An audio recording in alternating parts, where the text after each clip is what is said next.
पहले अपने शिव गुरु के चरणों में प्रणाम करती हूँ, मैया पार्वती के चरणों में प्रणाम करती हूँ, नीलम दीदी हरेंद्र भैया के चरणों में प्रणाम करती हूँ, सभी गुरु भाई गुरु बहन के चरणों में प्रणाम करती हूँ, मेरे प्रणाम को सब करती हूँ। गुरु भाई गुरु बहना, एक कथा सुनाने में जा रही हूँ, कृपा करके कथा को ध्यान से सुनिएगा। ध्यान से सुनने से ज्ञान मिलता है, आधी अधूरी कथा नहीं सुनना चाहिए, क्योंकि शिव गुरु का अपमान होता है। पूरा कथा सुनने से कथा के रहस्य के बारे में पता चलता है और ज्ञान भी मिलता है, इसलिए कथा को हमेशा पूरा सुनना चाहिए। अगर मेरा ये कथा आपको अच्छा लगेगा तो कमेंट में लिख के जरूर भेजिएगा, चैनल को सब्सक्राइब कर लीजिएगा। जो भी मैं नया वीडियो डालती हूँ आपके पास पहुँचता रहे। आप हमारे कथा को ऐसे ही देखते रहें, अपना प्यार दुलार देते रहें। एक गांव में गुरु बहिना रहती थी। वो गुरु बहिना जो थी महादेव के शिष्या थी, पूजा पाठ भक्ति आराधना बहुत करती थी। और उनके पति थे और एक लड़का था। जो उनके पति थे वो दिहाड़ी पे काम करते थे, मजदूर का, जैसे ईटा माटी लेबर का काम। तो दिहाड़ी पे काम करते थे, तो कभी उनके पास काम लगता था, कभी नहीं लगता था। जब लगता था तो कमाते खाते थे। ऐसे कमाते खाते उनकी जीवन बीत रहा था। एक दिन क्या हुआ कि गुरु बहिना के पति गए ना काम पे, तो उनको काम जो है कि मिला नहीं। जब काम नहीं मिला तो वो चले आए। फिर दूसरे दिन गए काम पे, तो फिर काम नहीं मिला। अब ऐसे कर करके 2-3 दिन वो काम नहीं उनको मिला, न काम पर जाना, कमा नहीं पाए पैसा, नहीं कमा पाए। तो गुरु भाई गुरु बहना रोज के जो दिहाड़ी पर काम लोग करते हैं उनके लिए तो तंगी आ जाती है, क्योंकि अगर रोज आदमी कमा रहा है तो खा रहा है, नहीं कमाएगा तो कहाँ से खाएगा। वही हाल गुरु बहना हो गया। अब 3-4 दिन उनके पति ड्यूटी गए, काम नहीं मिला, घूम घूम के चले आए। तो उनके घर में तंगी आ गया, पैसा का, खाने का, पीने का, अनाज पानी कुछ नहीं रह गया। अब वो बहुत परेशान लगी रहने। तो उनके जो बच्चा था वो एक दिन अपनी माँ से बोला, माँ कुछ खाने को बना दो ना, 2-3 दिन से भूख लगा, कुछ खाए नहीं। तो गुरबहिना बोली कि बेटा खाना तो कुछ अनाज है ही नहीं, तो बनाऊं क्या। ऐसा करो कि चलो पानी पी के सो जाते हैं। ऐसे करते करते 2-4 दिन बीत गया। एक दिन लड़का भूख से लगा छपिया ने। गुरु बहिना बगल में गई एक पड़ोसी के घर, उनसे बोली कि मेरा बेटा 2-3 दिन से भूखा, मेरे आदमी काम नहीं मिला, सावन का महीना था, बारिश हो रहा था। तो जब सावन के महीना में बारिश होता है तो बहुत, ये जो दिहाड़ी पर लोग काम करते हैं मजदूर, उनका काम बंद ठप हो जाता है, क्योंकि बाहर का काम होता है। अगर मान लो बारिश होगा तो इंसान काम तो कर नहीं पाएगा। ऐसे ही गुरु भाई के साथ हो रहा था। गुरु बहिना गईली, कहली कि ए बहन, हमारे घर में 3-4 दिन से खाना नहीं बन पा रहा, क्योंकि हमारे पति जाते हैं दिहाड़ी पर काम करने, और सावन का महीना में बारिश इतना हो रहा कि काम नहीं कर पा रहे हैं। बाहर का काम है हो नहीं पाता है, तो दिहाड़ी मिलती नहीं है, तो हमारे घर में खाने की तंगी है। और मेरा जो बेटा है वो भूख से छपिया रहा है, कुछ उसको अगर रोटी वोटी थोड़ा दे देते तो खिला देती। तब वो गुरु बहिना जो उनकी थी बगल में पड़ोसन, उन्होंने 2 रोटी दिया, बोला ले जाओ बेटे को खिला देना। तो 2 रोटी वो लेके आई, तो क्या करी कि अपने लड़का को 1 रोटी खा लिया। वो लड़का आज जब 1 रोटी बचा तो लड़का बोला माँ बाप के, अपने गुरु भाई के या गुरु बहिना के, कि मम्मी पापा आप भी मैं आधी आधी बांट के खा लो और पानी पी लो, थोड़ा तो तसल्ली हो जाएगा पेट में। अब उस दिन का तो उनका जीव रात ही और गुजर गया। फिर सुबह हुआ, अब फिर वही बात कि भाई अगर घर में अनाज नहीं है तो बनेगा कहाँ से। ऐसे करते करते जो है कि कुछ दिन उनका जीवन ऐसे चल रहा था। उसके बाद क्या हुआ कि एक दिन गुरु बहिना बोली अपने बेटे को कि बेटा ऐसे कैसे जिएंगे, बिना खाए पिए, पानी पी पी लोग कहाँ ले रहेगा। ऐसा करते कि तुम अपने मामा के यहाँ चले जाते। तो लड़का बोला कि मम्मी मामा के यहाँ जाके क्या करूंगा, क्योंकि उनका नैहर जो था थोड़ा पास में था। लड़का बोला कि मम्मी मामा के यहाँ जाके करूंगा क्या मैं। तो गुरबहिना बोली कि बेटा जब जाओगे मामा के यहाँ, तो मामा से, नाना से, नानी से, मामी से, सबसे यही बात बताना कि हम लोग बहुत परेशान हैं और पापा का काम नहीं लग रहा, बरसात के सावन में महीना में बरसात बहुत हो रहा, जिसके कारण से वो काम नहीं कर पा रहे हैं, घर में बैठे हुए हैं, खाने की बहुत तंगी हो गई है। क्योंकि पापा कमाते थे तो लाते थे तो हम लोग खाते पीते थे, अब न कमा रहे हैं न ला रहे हैं तो हम लोग खाएंगे कहाँ से। तो लड़का बोला ठीक है मम्मी। वो लड़का अपने मामा के यहाँ चला गया।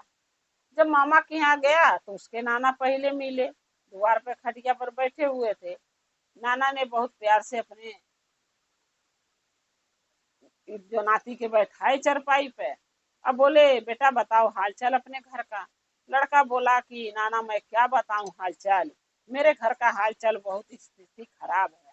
तो उसके नाना बोले कि क्यों। तो लड़का बोला कि क्या करें नाना, पापा जानते ही हैं दिहाड़ी पे काम करते हैं लेबर का, और बारिश की वजह से सावन महीना बहुत बारिश हो रहा, बारिश की वजह से पापा का काम लग नहीं रहा है।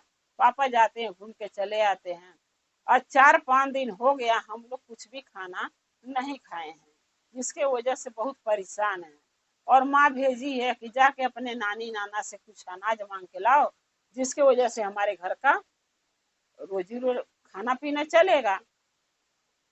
अब उसके नाना बोले बेटा मैं तो देखो बूढ़ा हो गया, जब कमाता था तो हमारे घर में हमारी चलती थी, अब हम बूढ़े हो गए, मेरे घर में मेरा नहीं चलता है। तुम्हारी नानी से जाके पूछो, शायद वो कुछ तुम्हारी सहायता करे। फिर लड़का जब नाना मना कर दिए तो अपनी नानी के पास गया। नानी से जाके बोला तो नानी ने बोली, हाल चाल पूछी, सारी बात बताया। फिर नानी बोली, लड़का बोला कि नानी ऐसा करो मेरी कुछ सहायता करो, चाहे कुछ पैसे ही से सहायता कर दो, चाहे कुछ अनाज दे दो, जिसके वजह से हमारा कुछ दिन समय एक आध महीने का समय निकल जा खाने पीने का। और जैसे बरसात खत्म हो जाएगा, सावन बीत जाएगा, वैसे जब धुरखरी दिन आएगा तो पापा का काम लगेगा और पापा जो है ड्यूटी जाते रहेंगे, फिर दिक्कत नहीं आएगी। तब उसकी नानी बोली कि बेटा ऐसा है, देखो मैं भी तो बूढ़ी हो गई हूँ और मेरे हाथ में कुछ नहीं रह गया, क्योंकि मेरी जो बहू है घर की मालकिन बन गए हैं बेटा बहू, मेरी बात कोई नहीं सुनता है। अब मैं कहाँ से कुछ दूंगी तो देने नहीं देंगे। सो ऐसा करो तुम अपने मामा से बात करो। अब लड़का फिर अपने मामा के पास गया। जब मामा के रूम में गया तो मामा हाल चाल पूछे, बैठाए प्यार से इज्जत से। फिर लड़का से बोले कि भंजा तुम आए कैसे, क्या हाल चाल है, दीदी कैसे है बताओ, जीजा कैसे हैं।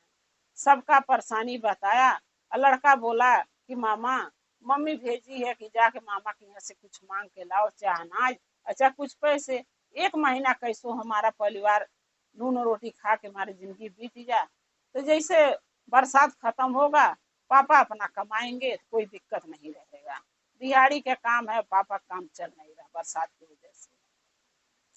सो मामा चाहे अनाज या चाहे कुछ पैसे से मेरी सहायता कर देते, ताकि हमारा नून रोटी जो भी होता है 1 आध महीना कैसे चल जाता है। तो मामा क्या बोला कि भांजे मेरे हाथ में कुछ नहीं है, क्योंकि हम तो कमा के ला के तेरे मामी को देता हूँ, और तेरी मामी ही घर की मालकिन है। अगर वो कुछ दे दे तेरे को, चाहे अनाज दे चाहे पैसा सहायता करे, तो हम मना नहीं करेंगे, लेकिन ये बात तू जाके अपने मामी से पूछ। अब वो लड़का अपनी मामी के पास गया। जब मामी से बोला, मामी खाना बना रही थी किचन में, मामी के लगे गया, मामी हाल चाल पूछी। फिर लड़का बोलने लगा कि मामी मेरे मम्मी आपके पास भेजी है, और कुछ रुपया से कुछ चाय अनाज से सहायता कर दो, मेरे पापा का काम नहीं चल रहा बरसात के वजह से, और मेरी कुछ सहायता करो, हम लोग 4 दिन से खाना नहीं खाए हैं, सब भूखे हैं। माँ माँ भी नहीं खाई, पिताजी नहीं खाए, मैं भी नहीं खाया हूँ, मेरी मामी कुछ सहायता कर दो। तब उसकी मामी बोली कि ऐसा है कि मेरे पास भूख भिखारियों के लिए भिक्षा नहीं है देने की। उसकी मामी बोली लड़के का कि भिखारियों के लिए मेरे घर में भिक्षा नहीं है कि मैं दूं। तो लड़का बोला कि मामी मैं भिखारी नहीं हूँ, आपका भांजा हूँ, बस थोड़ा है कि मजबूरी है, मेरी सहायता कर दो। चलो भिखारी समझ के कर दो, आपके नजर में अगर लग रहा हूँ मैं भिखारी हूँ तो आप भिखारी समझ के मेरी सहायता कर दो। तो फिर उसकी मामी बोली कि नहीं, हम भिखारियों को भीख ही नहीं देते हैं, तो हम तुम्हारी सहायता क्यों करें। हम गुरुद्वारा खोल रखे हैं कि जो भी आया भूखा नंगा उसका मैं सहायता करती रहूं, मैं नहीं करूंगी। लड़का बोला अरे मामी ऐसा मत करो, हाथ जोड़ रहा हूँ, मेरी सहायता कर दो, मैं बहुत परेशान हूँ, हम लोग 4 दिन से खाना नहीं खाए, हम मामी कैसे जिएंगे। तब कह रही है चाहे तुम मरो चाहे जियो, मेरे को क्या मतलब है, मगर यहाँ से चले जाओ। बस लड़का सिफारिश करते रह गया। जब लास्ट में नहीं मानी, क्या करी, डंडा लेके अपने भांजे को मार मार के घर से खदेड़ दी। अब बेचारा मार खाया चला गया, अपने घर के लौटने लगा। अब राह में जा रहा था, रोते रोते जा रहा था, ये सोचते जा रहा था कि माँ से क्या बताऊंगा, पिताजी से क्या बताऊंगा, माँ पूछेगी। अपने मामा के यहाँ गया तो तेरी सहायता कोई किया कि नहीं किया, क्या लोग बोले हैं तो मैं क्या बताऊंगा। अगर सच्चाई बता दूंगा तो मेरी माँ दुखी हो जाएगी कि मेरे माँ बाप, मेरे भाई भौजाई मेरे बेटा के साथ ऐसे व्यवहार किए हैं। सो मैं क्या बताऊंगा। ये बात सोच के लड़का रोते हुए जा रहा था। जाते जाते एक बर का पेड़ मिला। बर के पेड़ के नीचे वो लड़का बैठ के रोने लगा। रो रहा था बैठ के, तो बोले महादेव जो है कि कैलाश पर बैठे थे, और कैलाश पर बैठे बैठे सारी चीज देख रहे हैं कि ये लड़का कितना दुखी है, हमारे शिष्या के, हमारे शिष्य का बेटा है, और ये लोग खैले बिना परेशान है। जब महादेव देखे तो उनको देख नहीं गया। फिर कैलाश से पर धरती पर महादेव आए और एक साधु के रूप में आए। साधु के रूप में आके जाके लड़का के लगे खड़ा हो गए। बोले बेटा क्यों रो रहे हो। लड़का बोला ये महात्मा आपको मैं क्या बताऊं, मैं बहुत परेशान हूँ। महादेव बोले कि बताओ। साधु जो थे बोले बताओ। बताओगे नहीं तो कोई सुनेगा कैसे, जब हम सुनेंगे नहीं तो तुम्हारा हम दुख बांटेंगे कैसे। तब वो लड़का बोला कि हे महात्मा, आप हमारा दुख कहाँ से बांटेंगे, आप भी एक महात्मा है मांगने खाने वाले, हम एक गरीब हैं जो मेरे पास अनाज नहीं है, मैं भी मांगने ही गया था कहीं, लेकिन मुझे कोई नहीं दिया। महात्मा बोले कि बताओ ना कहाँ तुम गए थे, कहाँ से नहीं मिला। तब लड़का सारी कहानी बताने लगा कि हे महात्मा, हमारी माँ जो है हमारे मामा के यहाँ भेजी कि जाके कुछ सहायता मांगो, अनाज से चाहे पैसा से कुछ सहायता लोग करें, क्योंकि हमारे मामा के पास धन दौलत खेती बाड़ी ज्यादा है। लेकिन जब वहां गया हूँ तो मेरे नाना भी मना कर दिए सहायता करने से, मेरी नानी भी मना कर दी, और मेरे मामा और मामी सबने मना कर दिया। जब हम सिफारिश लगे करने तो मेरी मामी डंडा से बनाइन का मारी है, खदेड़ दी है। तो मैं ये सोच के रो रहा हूँ कि अपनी माँ से मैं क्या जाके कहूंगा। अगर मामा की यहाँ का सारी बातें अगर अपने माँ से बता दूंगा कि मामी और नाना नानी हमारे साथ कैसा व्यवहार किए हैं, तो हमारी माँ दुखी हो जाएगी। इसलिए मैं क्या बताऊंगा, इसलिए मैं सोच के रो रहा हूँ। न घर जा सकता हूँ, न कहीं जा सकता हूँ, मैं करूँ तो क्या करूँ, क्या मैं माँ के जाके बताऊंगा। तब महात्मा बोले कि बेटा चिंता मत करो। महात्मा फिर वहीं बैठ गए बर के पेड़ के नीचे। अब बोले बेटा चिंता मत करो, मैं तुम्हें कुछ दूंगा जो तुम अपने घर ले जाओगे, और तुम्हारी सारा दुख परेशानी गरीबी दूर हो जाएगा। बोला क्या दोगे। महात्मा बोले कि बेटा ये मेरा झोला है, इसमें एक कपड़े है, वो कपड़े के निकाल लो, और जहां मैं बैठा हूँ इसके थोड़ा दूर पर भांग और धतूर जमा है, वहां से जाके तोड़ के ले आओ। लड़का बोला भांग धतूर से क्या होगा महात्मा। महात्मा बोले लेके तो आओ पहले तोड़ के। वो लड़का गया, कपड़ा लेके कपड़ा बिछा दिया, भांग धतूर तोड़ के बांध लिया और लेके आया। जब लेके आया तो महात्मा से बोला कि हे महात्मा, हमने भांग धतूर आपने मांगा था, मैं ले आया, अब मैं क्या करूं इसका। महात्मा बोले कि भांग धतूर तू लेके अपने घर चला जा। बोला क्या करूंगा मैं घर ले जाके इसको। महात्मा बोले कि जहाँ तुम्हारी माँ पूजा करती है, यानी महादेव के जो पूजा करती हैं, फोटो वोटो लगाई होंगी, नमन दया मांगती होंगी, पूजा पाठ करती होंगी, और जहाँ दया चर्चा में से ले आके धरती होंगी, उसी घर में ये मोटरी जो है भांग धतूर के बना हुआ तुम रख देना। शाम को नहीं खोलना, सुबह कल खोलना। जब सुबह खोलोगे तब इसमें जो भी होगा उससे तुम्हारा सारा दुख कट जाएगा। लड़का बोला ठीक है। लड़का ने क्या किया, वो भांग धतूर का जो मोटरी पोटरी था महादेव जो दिए महात्मा ने, वो लेके घरे आ गया। घरे आके क्या किया कि ले आके अपनी माँ के रूम में धर दिया, जहाँ उसकी माँ दया धरती थी, जहाँ फोटो लगा के पूजा पाठ महादेव का करती थी, वहां धर दिया। और जब उसकी माँ पूछी कि बेटा अपने मामा के यहाँ तुम गए थे, क्या मामा मामी दिए, क्या नानी नाना दिए, तब लड़का बोला कि माँ आपसे मैं झूठ नहीं बोल सकता, क्योंकि असलियत तो यह है कि मेरे नानी नाना माँ अब मामा और मामी कुछ भी नहीं दिए, हमके घर से खदेड़ दिए। मारने का नहीं बताया, लेकिन बोला घर से खदेड़ दिए। तो बोली कि ये क्या लेकर आए हो जो मोटरी में, तुम्हारा नानी नाना तुम्हारा नहीं दिया, मामी मामा नहीं दिए, तो मोटरी में जो लेकर आए हो पोटरी बांध की, इसमें है क्या, दिया कौन? तब वो लड़का बताया कि माँ, एक बर का पेड़ था, मैं उधर से आ रहा था मामा के यहाँ से रोते हुए, बर के पेड़ के नीचे मैंने बैठ के रोने लगा। इतने वहां एक महात्मा आए और उन्होंने पूछा कि क्यों रो रहे हो, तो मैं सारी बात बता दिया कि हमारे साथ नानी नाना मामी मामा क्या व्यवहार वहां किए जब मैं गया था तो अपने मामा के यहाँ, सारी बात बता दिए। तब महात्मा बोले कि बेटा चिंता मत करो, तुम्हारा दुख है और तकलीफ सब खत्म हो जाएगा, लेकिन जो कह रहे हो उसको लेके आओ। तो माँ बोली कि क्या लेके आए हो, क्या उसमें है? तो लड़का बोला कि नहीं मैं आज नहीं बताऊंगा, महात्मा मना किए हैं कि उसमें क्या है ये भी नहीं किसी को बताना है, और इतनी टाइम खोलना भी नहीं है, शाम को सुबह खोलोगे तब सबको बताओगे कि क्या लेकर आए थे। तो उसकी माँ बोली, गुरबहिना जो थी बोली ठीक है बेटा, अगर तुम्हें नहीं बताना तो कोई बात नहीं, चलो सुबह ही बता देना। बोला ठीक है। माँ बेटा बाप सब सो गए। अब सुबह हुआ, जब उठे तो नहा धो के जब जाके लड़का पोटली खोल रहा है तो उसमें हीरे जवाहरात सोना चांदी रुपया पैसा भरा हुआ है, पूरी पोटरी में भरा हुआ है। जब उसकी माँ देखी यानी गुरबहिना गुरभैया देखे तो सोचने लगे कि ये लड़का कहीं से चोरी करके तो नहीं लाया है। तो लड़का से सारी बात पूछे कि बेटा तुम बताओ, तुम्हें महात्मा दिए तुम चोरी करके लाए? लड़का बोला नहीं पिताजी नहीं माँ, मेरे को महात्मा ही दिए, सच बोल रहा हूँ, मैं झूठ नहीं बोल रहा हूँ। तो लोग लगे पूछने कि इसमें तो हीरे मोती जवाहरात है, ये महात्मा कहाँ से देंगे? तब लड़का बताया को महात्मा जो थे उनके पास एक झोला था जिसमें एक कपड़ा था, वो कपड़ा में बोले कि जाके भांग धतूर तूर के लाओ। अब मैं बांध के तूर के लाया तो बोले ये ले आकर अपनी माँ को, जिसमें तुम्हारी माँ पूजा करती है, दया चर्चा के लिया धरती है, उसमें लिया धर देना और सुबह खोलना।